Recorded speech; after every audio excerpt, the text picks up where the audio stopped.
구약성경 308쪽 신명기 29장 14절에서 21절까지 저와 한 절씩 교독하시겠습니다. 14절입니다.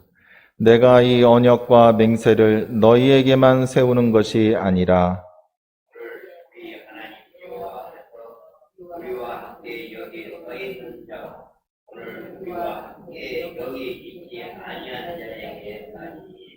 우리가 애굽 땅에서 살았던 것과 너희가 여러 나라를 통과한 것을 너희가 알며 너희가 또 그들 중에 있는 아중한 것과 목적과 은금의 우상을 구하는 너희 중에 남자나 여자나 가족이나 집하나 오늘 그 마음이 우리 하나님 여호와를 떠나서 그 모든 민족의 신들에게 가서 섬길까 염려하며 독초와 쑥의 뿌리가 너희 중에 생겨서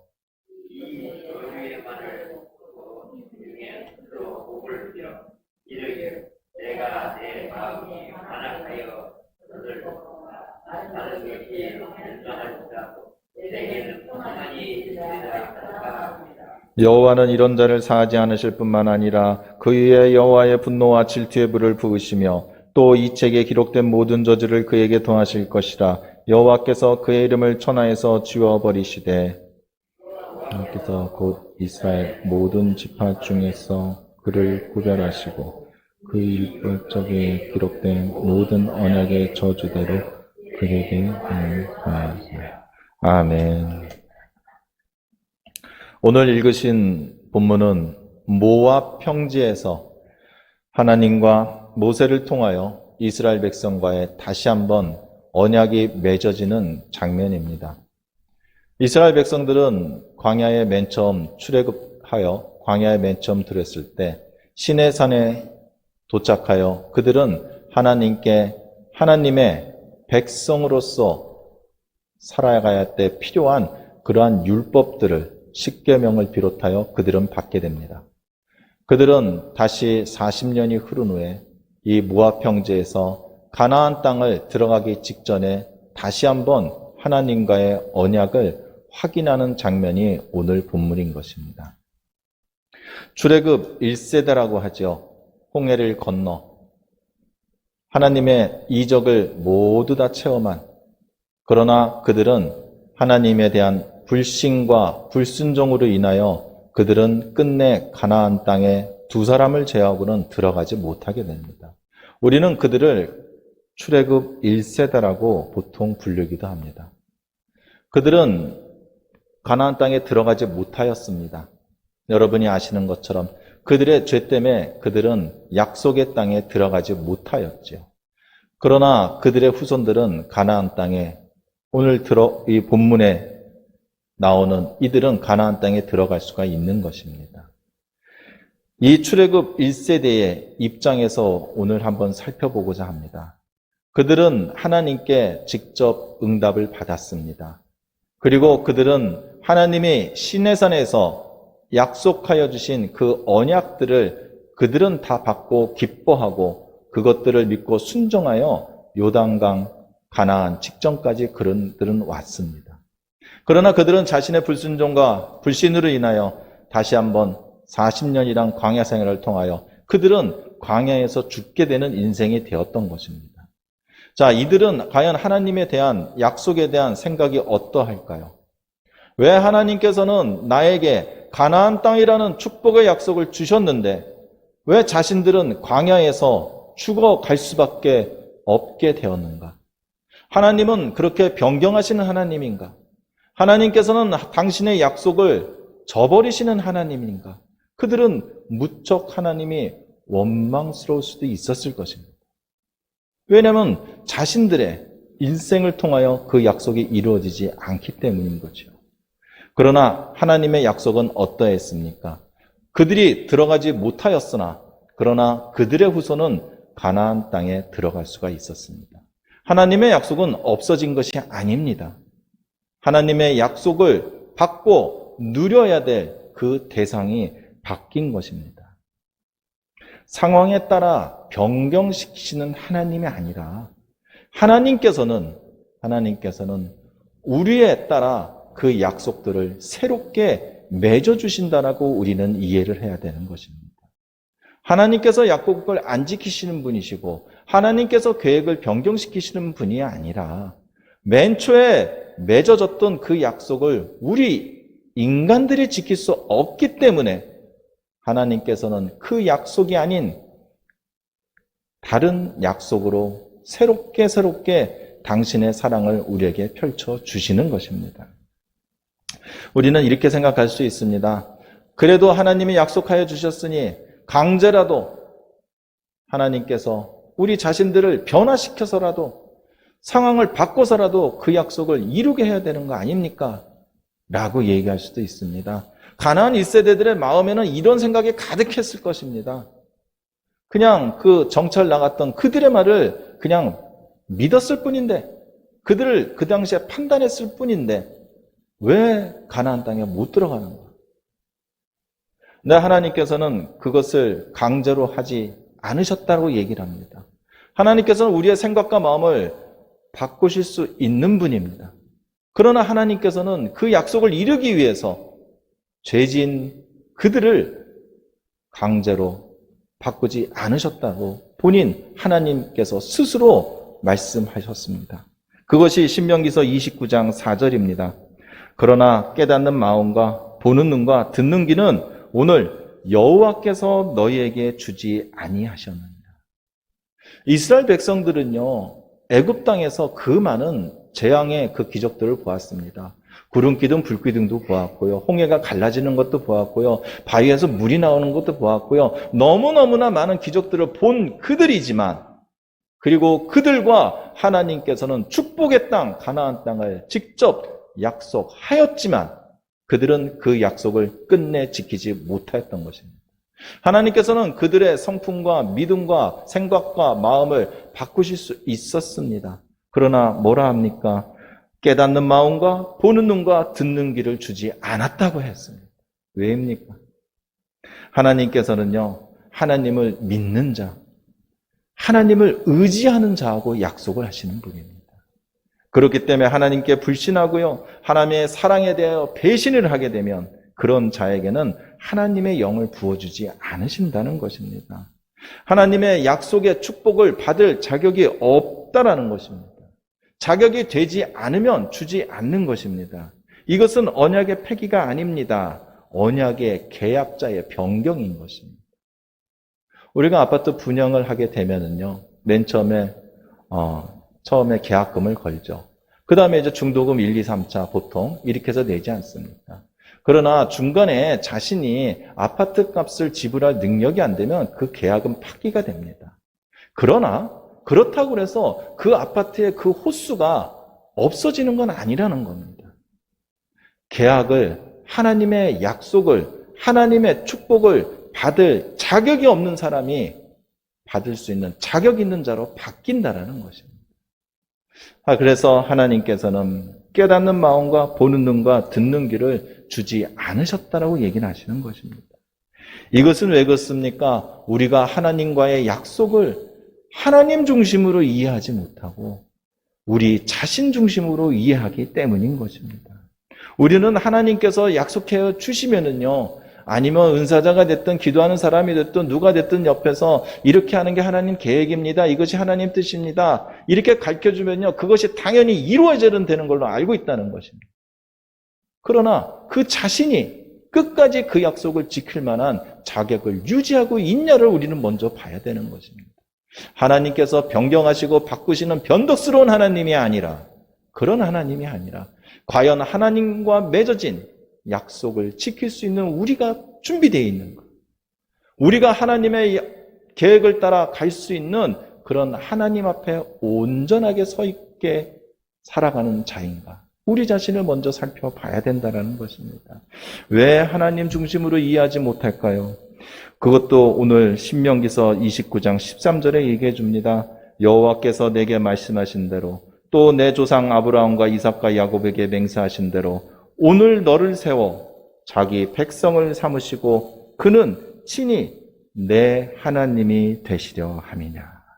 하나님이 우리와 언약을 맺으시는 것은요, 하나님이 우리에게 사랑과 은혜와 축복을 허락하시는 것은요, 바로 하나님께서는 우리를 당신의 백성 삼기를 원하시고 우리가 오직 하나님만이 유일한 우리의 하나님이 되기를 원하시기 때문에 한다는 것입니다. 우리는 하나님의 약속을 어떻게 받습니까? 하나님의 약속하여 주심이 우리는 진정 하나님의 백성이 되기 위해서 그 약속을 환영하며 축복하며 받아들이는 사람들입니까? 아니면 나의 이윤을 위해서 내 이 땅에서 이 인생에서 편안과 형통함을 위해서 하나님의 그 약속을 감사함으로 받는 우리들인지요? 하나님의 약속을 이해하는 중심은 약속의 중심이시요 약속을 이루시고 약속을 만드신 하나님 중심으로 우리는 이해를 해야 된다는 것입니다. 마태복음 12장 50절입니다. 누구든지 하늘에 계신 내 아버지의 뜻대로 하는 자가 내 형제요 자매요 어머니이니라 하시더라. 예수님께서는요, 문 밖에 서 있는 어머니와 자신의 형제들을 보며 그들이 나의 형제, 가족이 아니다라고 말하는 것이 아니라 하나님의 뜻을 따르는 자, 하나님의 뜻을 아는 자, 하나님의 백성이 되는 자들은 누구도 혈연의 가족을 넘어서 영적인 가족이 될 수 있다라고 얘기를 해주는 것입니다. 하나님께서는 이런 백성, 이런 자녀들과 약속을 맺으시는 분입니다. 내 자신이 무엇인가를 잘해서 공로의 포상으로 하나님께 약속을 받는 것이 아니라 기왕이면 좋다고 다다익선으로 하나님께서 나에게 이것도 주시고 저것도 주시면 고마운 그러한 나 중심의 이기적인 약속이 아니라 하나님 중심의 약속, 하나님께서 생각하시는 그런 믿음의 자녀들을 향한 그 약속을 믿고 이해하고 따라가야 될 우리 모두가 되기를 원합니다. 하나님의 뜻을 모르는 자는 하나님의 약속을 이룰 수가 없습니다. 하나님의 뜻을 따르지 않는 사람도 마찬가지고요. 성령의 일하심을 방해하는 자도 마찬가지고요. 하나님의 백성이 아닌데요. 하나님과 같이 동행하는 사람이 아닌데요. 어떻게 그들과 함께 하나님이 당신의 약속을 이루어 가실 수 있단 말입니까? 그렇기 때문에 우리는 하나님 앞에 바로 서 있을 때 우리를 향한 하나님의 약속이 이루어지는 줄로 믿으시기 원합니다. 언약을 지키지 못하고 이루지 못하는 사람들은요, 하나님의 언약에 대해서 잘 모르는 것들이 많습니다. 하나님의 축복을 싫어하는 사람은 없습니다. 그러나 그 축복을 향한 하나님의 약속을 제대로 이해하는 사람은 그리 많지는 않은 것 같습니다. 오늘 본문에서는 하나님의 언약에 대해서, 약속에 대해서 무엇을 모르는지 우리에게 이것만은 알으라고 하는 것들이 몇 가지가 있습니다. 먼저는 14절입니다. 내가 이 언약과 맹세를 너희에게만 세우는 것이 아니라. 하나님께서는 당신의 약속을요, 우리에게만 세우시는 것이 아닙니다. 하나님의 사랑에는 차별이 없지요. 누구에게나 하나님이 선택하고 하나님이 원하신 자들에게는 하나님의 사랑과 은혜와 구원이 넘쳐난다라는 것입니다. 언약도 마찬가지로 차별이 없습니다. 하나님 앞에 서 있는 자들, 하나님이 선택하신 자들은 모두 다 하나님께서 그들과 약속을 맺어 주십니다. 그러나 너희에게만 세우는 것이 아니라고 했습니다. 이것은 무슨 말입니까? 너희에게만 세우지 않는다는 건요, 다른 사람에게도 세울 수 있단 말입니다. 우리하고 약속을 하셨지만요, 우리가 그 약속을 감당하지 못하면은요, 우리의 약속을 다른 사람하고도 세울 수 있다라는 겁니다. 우리 개인의 약속만 이거 상황을 생각하면 안 됩니다. 교회도 마찬가지입니다. 주의 종들도 마찬가지입니다. 주신 사명을 감당하지 못하면은요, 그 사명은 다른 사람이, 다른 교회가 감당하는 것입니다. 하나님의 계획이 멈출 수는 없고 하나님의 목적하심이 이 땅에서 사라질 수는 없는 것입니다. 하나님께서는 나귀 입도 열어서 당신의 뜻을 밝히시는 분이신데 사람이 없겠습니까? 교회가 없겠습니까? 주의 종이 없겠습니까? 그렇기 때문에 나를 향한, 우리 교회를 향한 하나님의 약속이 이루어지고 안 이루어지고는 전적으로 약속의 대상인 우리들에게 달려 있다라는 것입니다. 감당하지 못하면 변경됩니다. 성공과 형통과 풍요를 약속하셨어도 그 약속만 믿고 해야 할 바를 못하는 자, 하나님 앞에 제대로 서 있지 않는 자, 하나님의 뜻을 제대로 헤아리지 못하는 자에게는 결코 그 약속이 이루어질 수 없다라는 것입니다. 하나님의 언약은 차별이 없습니다. 그러나 자신의 사람의 선택에 따라 약속이 유지될지 바뀔지 아니면 결과가 달라질지는 전적으로 우리의 몫이라는 것입니다. 하나님이 주신 약속, 하나님이 밝히신 우리를 향한 뜻이 혹시라도 더뎌지고 있습니까? 아니면 그것이 나도 모르는 사이에 자꾸 바뀌어가고 있습니까? 그것은 하나님의 문제요, 하나님의 사정이 아니라 전적으로 우리의 문제라는 것입니다. 그리고 또한 언약을 아예 깨버리는 행위가 있습니다. 하나님께서 맺어주신 그 언약을 아예 파기시켜버리는 이런 사람 행위가 있습니다. 본인이 이렇게 해놓고 왜 하나님이 약속을 안 지켜주시지? 왜 그때는 내 인생을 이렇게 계획하셨다고 그러고 왜 나는 형편이 내 현실은 바뀌지 않지? 이것은 자기 자신이 이런 행위를 했을 때는 어리석다는 말을 들을 수밖에 없는 것입니다. 17절입니다. 너희가 또 그들 중에 있는 가증한 것과 목석과 은금의 우상을 보았느니라. 하나님께서는요, 하나님의 약속을 믿지 못하고요, 하나님께 의지하지 않고 자신이 다른 우상을 세워서 그들을 향하여, 그 우상을 향하여 의지하고 따르는 사람들에게는 그 약속을 절대 유지할 수 없다라는 것입니다. 이것은 당연한 겁니다. 이것이 무엇입니까? 하나님 이외에 다른 우상과 계약을 맺는 것입니다. 다른 우상과 약속을 또 하는 것입니다. 이것은 이중계약입니다. 이것은 약속에 대한 배신인 것입니다. 그러니 하나님과 우리가 한 약속이 과연 유지되는 게 정상입니까? 그건 아니라는 것입니다.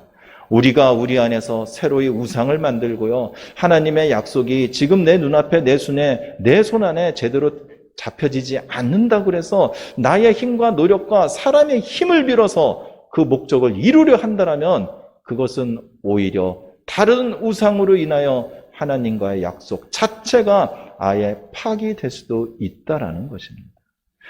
또 다른 행위도 있습니다. 19절입니다. 이 저주의 말을 듣고도 심중에 스스로 복을 빌어 이르기를 내가 내 마음이 완악하여 젖은 것과 마른 것이 멸망할지라도 내게는 평안이 있으리라 할까. 내 마음을 완악하게 하는 건 무엇입니까? 이 앞절에 나옵니다. 독을 맺는 뿌리가 내 안에 있으면은요, 반드시 독을 품은 열매를 맺을 수밖에 없는 것입니다. 이것은 내 자신이 죄 가운데서 내 자신이 벗어나지 못하면은요, 그것은 절대 하나님과 약속을 이룰 수가 없다라는 거죠.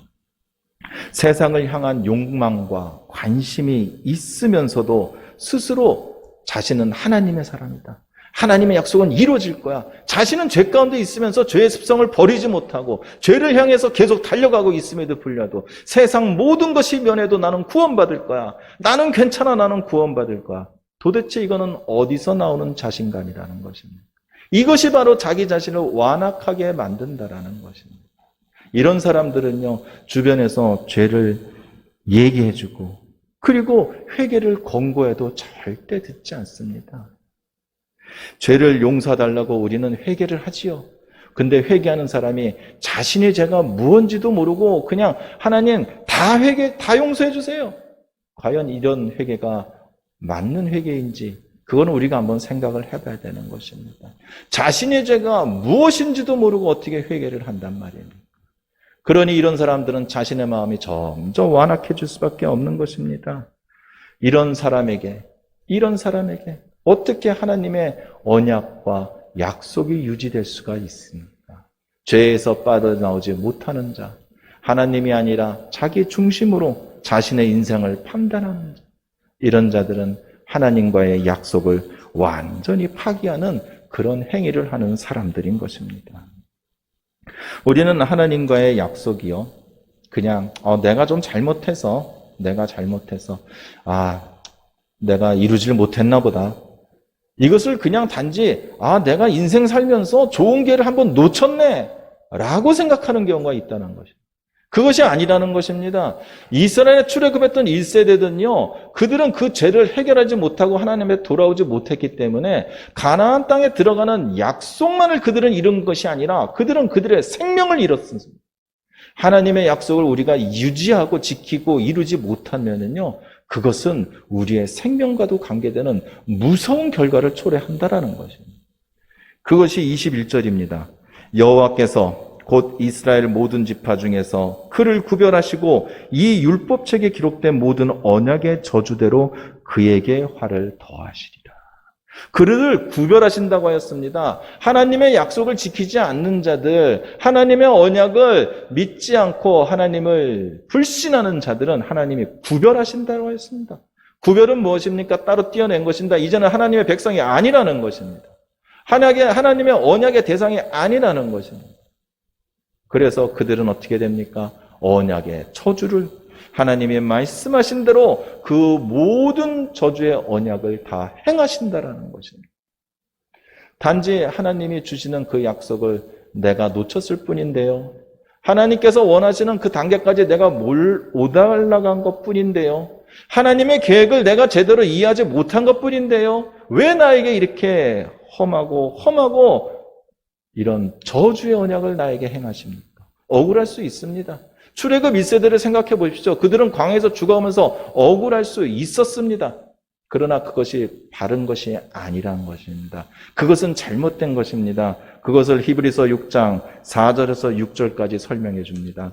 한 번 빚을 받고 하늘의 은사를 맛보고 성령에 참여한 바 되고 하나님의 선한 말씀과 내세의 능력을 맛보고도 타락한 자들은 다시 새롭게 하여 회개하게 할 수 없나니 이는 그들이 하나님의 아들을 다시 십자가에 못 박아 드러내놓고 욕되게 함이니라.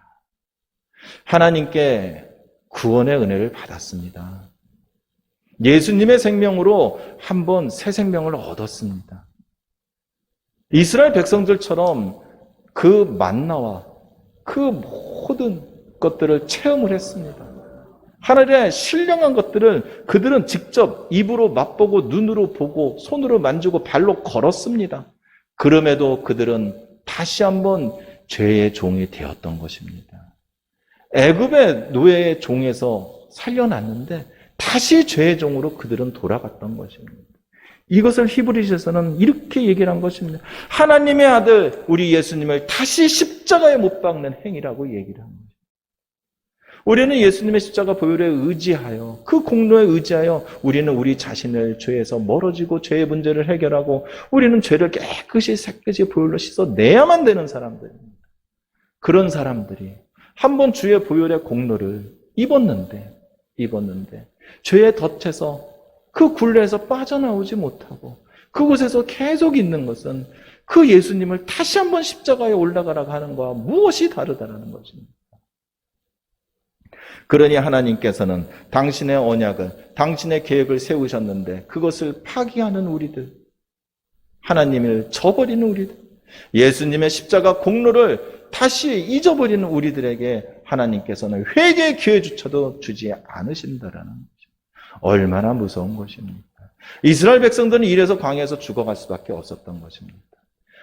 가장 큰 것은 불순종과 불신입니다. 그러나 이것이 오늘 본문을 통하여 우리에게는 이렇게 많은 것들을 알려주고 있는 것입니다. 시내의 산에서 언약을 받았을 때는요, 너무 기뻤습니다. 백성들이 하나님께서 축복의 땅으로 인도해 주시고요. 그들의 후손들을 통해서 대대로 하나님이 되어 주신다라고 했기 때문에 그들은 너무 기뻐했습니다. 그러나 오늘 본문에 40년이 지난 후에 모압 평지에서 언약은 어떻습니까? 새로운 축복의 내용이 추가된 것이 아니고 그것에 대한 더 설명이 붙은 것이 아니고 오히려 이스라엘 백성들의 죄를 지적하여 주시면서 저주를 강조하고 계신다라는 것입니다. 하나님의 언약의 약속은 축복이만 우리가 관심을 가져야 될 것이 아닌 것입니다. 오늘 15절에 보면은요, 오늘 우리 하나님 여호와 앞에서 우리와 함께 서 있는 자와 오늘 우리와 함께 여기 있지 아니한 자에게까지 우리 모두는요 영적인 이스라엘 백성입니다. 우리는 혈연적인 이스라엘 백성이 아닙니다. 우리는 이 당시에 모압의 언약에 벌어지는 이 현장에 있지 않았으나 시간과 공간을 넘어서 하나님께서는 지금 우리들에게도 이 언약의 말씀을 유효하게 지금 우리에게 맺어주고 계신다라는 거죠. 그러니 축복의 땅에 들어가는 그 약속만 있겠습니까? 지키지 않는다면 하나님의 저주와 분노와 화를 피할 수 없다라는 것도 우리에게 동일하게 적용이 된다라는 것입니다. 하나님의 약속은요, 시작과 맺음이 중요한 것이 아니라 어떻게 유지할 것이며 그리고 그것을 어떻게 이루어낼 것이냐에 우리가 관심을 가져야 되는 것입니다. 하나님의 약속을 우리가 받았다고 해서요, 그것이 이루어진다라는 그것은 우리의 믿음이요, 우리의 소망이지 그것으로 인해서 그것이 현실이 된다는 것은 아니라는 것입니다. 우리가 하나님의 약속을 받으셨습니까? 그리고 지금도 하나님이 해주신 약속을 기다리고 그것에 대한 소망을 갖고 계십니까? 그렇다면 우리가 해야 할 바가 무엇인지, 우리가 지금 어디에 서 있는지 돌아보시고 하나님의 언약의 약속, 축복의 약속을 온전하게 유지하시고 이뤄내시는 우리 성도 여러분들 모두가 되기를 주님의 이름으로 함께 기도합니다. 함께 기도하시겠습니다.